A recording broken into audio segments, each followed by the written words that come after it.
today with Richard Hughes-Findley from The Simple Salesman. Pleasure. Pleasure to have you, thank you. And tell us a little bit about your company and how did you get started? So Simple Salesman started, back when I was 13. My mom was having me listen to Tony Robbins because he first came out with his audio cassettes, and then Jim Rohn and Bob Proctor and Joe Girard, and basically the list just goes on. That's how I made my allowance when I was a kid. And all of that information I didn't do a whole lot with other than be a professional salesperson.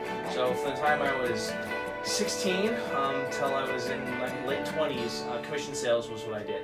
And then I started getting into management, and I spent almost 13 years coaching, teaching, and training, and developing people to be professional salespeople. And what I found was that the processes that we use in sales are the same that we use in life, or the same that we use in business, and those concepts pretty much go across all the board. So the Simple Salesman was really born originally to be a sales coach, right, to people. What it ended up turning out to be was an entire consulting firm across all businesses to look at everything from P&Ls to processes, because that sales process is keeping it simple makes everyone's life easier, and sales is what drives all of our businesses. So it ended up being a full-service consulting company, but we really like to focus on the individual. That's what our true passion is: producing content, getting it out there, and helping people achieve whatever goals they want to set. Okay, so when you're looking at your business, to you, who's the ideal client? That's a tough call. Realistically speaking, the ideal client to us it's really someone that just wants to make a difference in their life, is having problems moving the needle. That's really who we enjoy working with the most. Realistically speaking, who we end up doing most business with are customers that have an existing company and they're struggling to move the needle, whether it's to increase margins or increase sales or just make a difference to where they can start developing a company and expanding. It's that forward momentum that we actually provide by helping people streamline, create real sales processes, train salespeople, and really develop a lot of times even online aspects of the business. That way, whatever their salesperson is, that prospecting and salesperson, that process moves smoothly. When there's gaps in that process from acquiring a client to delivering your product at the end, if there's an issue there, that's really where most companies struggle. So that's kind of our ideal client, is someone that has a business that is trying to take it to the next level. Because we're expensive, and we want to make sure that if someone's paying us, they're getting their full value. That's one of the reasons why when we start, a lot of times if someone doesn't see value within the first couple of days, we part ways. We're very to the point and very blunt of this is what we're going to do, this is what we're going to accomplish, because our goal is to move the needle on anyone we work with. If they've got a sales force, we're confident that we'll move the needle. Always. What if I, as an independent salesperson, because I'm a real estate agent, so I am, yes, I belong to an office, but I'm basically an independent contractor. What if I wanted help with coaching? Could I come to you? Or? Yes. So, and that's something that when someone comes to us as an individual, what we actually do is focus on what actions they're taking and how they're developing themselves. I'm not going to coach you on how to do real estate. I'm not a real estate agent. I'll never pretend to be one. However, I can figure out what's stopping you from achieving, what actions you're not taking. We break down what goal you're trying to accomplish. We number one, make sure you have a strong enough why. If you don't have enough why behind what you're trying to do, you're not going to knock on the next door. You're not going to pick up the next phone. You're not going to do the next thing that you need to do. And we try to help you see what all the actions are that are out there. There's so many resources for real estate agents. There's so many ways that people are successful. Sell It Like Saren is one of my favorite books. Love the guy to death. Amazing real estate agent. And if you look at his transition, the way that he sells real estate in New York is going to be different than the way that someone sells real estate in Colorado versus Lawrence, Kansas versus Boca Raton, Florida. In those markets themselves, then there's 1,000 ways for it to happen. So I'm not going to pretend for 1 second to be a real estate coach. What I will do is help people push themselves to do what it takes to accomplish whatever they want to accomplish. I went from being a sales commission manager to a VP of a company, then to director of training, then to a director of operations in a matter of 3 years. And I figured out how to move through life quickly, and that's what I want to teach people how to do, is how to move from one goal to the next, to the next, to the next, and then that momentum will just carry you wherever you want to go. And I haven't had a single person yet that I haven't helped do that. When I first really started the Simple Salesman, there was a sales individual who was quitting their job. They were said, I'm done. Now they are a senior buyer at the company that they're with. And that was a matter of 3 years worth of time. And He was a young kid when I met him, and that was something that was totally outrageous. And what's funny is he went through the ranks of going into the six-figure income and realizing, that's not what I want. I want a life that looks like this here. And so he took a step back, redesigned his life, and he's one of the happiest people I know. And a good friend of mine to this very day. So that's kind of what we will do with the individual, is make sure that they're going after the right things for the right reasons. Okay. What's the one thing that you wish you would have known about being an independent business owner before you went on this journey? Acquiring clients. So I'm the content guy. I love helping people. My passion for helping people is probably one of the biggest driving forces. I love when someone comes to me and goes, look what I just did. That fills me with such joy. Same with my kids, same with my friends, same with my family. If I can help them accomplish something, I get a joy out of that. However, I may be a fantastic salesperson, but there's something about the sales process that even I don't like, and that's the prospecting. So a lot of times I pay for marketing. My prospecting is paid advertisement because I don't want to go knock on the door. Now, once someone comes to me and says, hey, I'm interested in your product, I sell because I sell the right reasons, and I get everyone to come on board because I want to help them. Their success is beyond anything that I'm going to put myself above. So that's how I get my clients. I wish I would have known how hard it would be to find them at first. Once you find the clients, it's that momentum that keeps coming through. And if you do it right, the referral base is fantastic. So, but that's the one thing. I didn't know when I first started how hard it would be to get that first client. And so we had to overcome a lot of obstacles when that came up. When clients are coming to you asking for coaching or wanting to hire you, what's the one thing that you wish more clients knew before they came in for that first visit? I'm a friendly guy, but I'm a coach. It's one of those things where if you ever watch, the coaches for weightlifting or wrestling or for any kind of sports, they're gonna push you. They're gonna make sure you happen.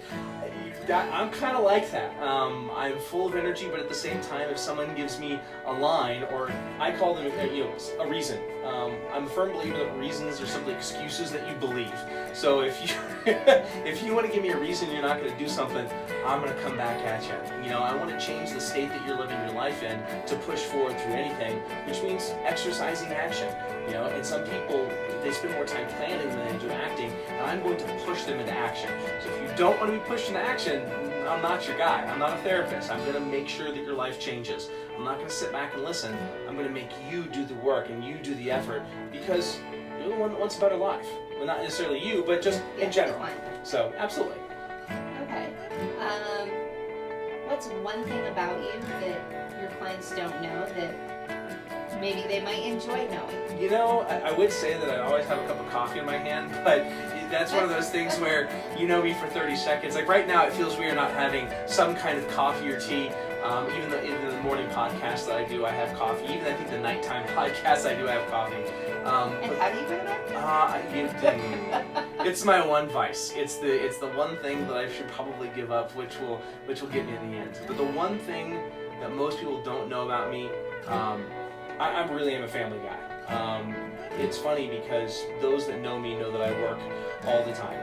I just finished writing my first book, Designing Destiny. It's actually an orated book. It was an audio book that was turned into a written book. And I do that from 11 o'clock to 2 o'clock in the morning. I just finished that. It took me about 14 days to finish it. And I'm always doing something. I've always got something on the books and something planned, but I don't miss my kids' events. I walk my daughter to school in the morning. I go and walk her home. I go to walk her when she's coming home, when we meet her. So that's a really important thing is my family. Okay. Are there any parting words or thoughts that you would like to share with? Oh, you put me on the spot there.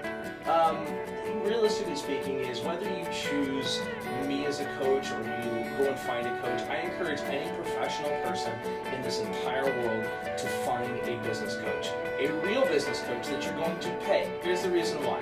When you take your hard-earned money and you pay someone, you're more likely to listen to them, do what they're telling you to do, and actually move the needle forward. So you're saying I shouldn't hire my husband? No. Husbands and wives are probably the absolute worst coaches that are out there, and family are pretty bad as well, unless you really want your feelings to get hurt. And when I say that is because my wife is brutally honest about my content, and it scares the crap out of me every time that I show her one of my videos. I'm like, what do you think? Because I know she's going to tell me the truth, and it's going to hurt, you know? And we a lot of times go to our families and our friends for, hey, look what I did, because we want that positive support, we want that pat on the back, we want that feel good that we accomplished something, and that's really not going to help us. What we need is the critical. Not that you can't do it. That's BS. What we need is someone to say, hey, this is really good, but did you consider this and this and this? Now, whether we take that advice or not, that's completely up to us. Such as my book. When I sent it off to an editor, they came back and said, well, this isn't really a book. I said, well, I don't really care, because that's my voice. And what happened was when the editor came back and they said, we want to make all these changes, and I started reading it, that's not what I wanted. I wanted my voice to carry through on those pages, and so grammatically incorrect and all, I'm going to leave it there. That way those people that are reading that book know who they're reading it from, so my voice comes through. And I also did the own audio recording myself on it, so it's one of those things where I paid someone to do the editing, and then I chose specifically not to take their words because that didn't fit with my vision. So even when you pay someone, if they're not matching with your vision, which a coach should be someone that's really taking your vision, helping you figure out why you're trying to achieve it, and then go for that vision. And they help you figure out the why. You know, that's it. That would actually be probably my final parting words. Is anyone that's out there needs to know the why they're doing something. It is the one thing that I spend time doing, because someone will say, I want to be making $250,000 a year. Why is that? Well, it means financial freedom to me. Okay, what does that mean to you? When you really start digging down deep into what people are trying to accomplish, it's far beyond just having a six-figure income. They want security. They want to make sure that their families have support, and they don't have to worry about those kinds of things. And what we find out is it doesn't take a six-figure income to get those. So you can have those things sooner than as you're going for that next one, right? And I always encourage people to set goal after goal after goal. I have goals that are so far out there that I literally have no idea how I'm going to accomplish them. They're that far. I have a story called The Mountain, which is the far off peak in the distance that you can't really see. And every time you get up to a foothill, you lose sight of it. And as you accomplish one task over the next task over the next task, you catch glimpses of this goal that's so far out there. I encourage people to make sure that they have the why that's strong enough to push them through it, through the obstacles and the just crap that you're going to have to deal with. A lot of people ask me... Because sales is easy, right? Oh my God. Sales is simple. It is not easy. Success is simple, but it's not easy.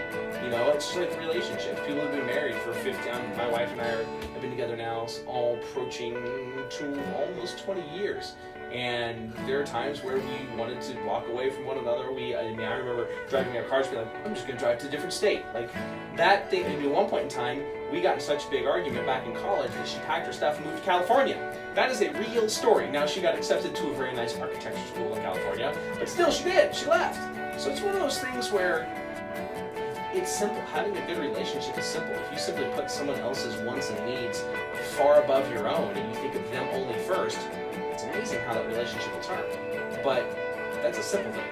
But is it easy? No, because we're people. We have emotions, but we have to think about that kind of stuff. So I know that's very convoluted, very long-winded, my last thoughts, but I want to pack as much in there as I can. Awesome. Well, I thank you very much for joining me today. Well, thank you. Thank you for having me. Absolutely.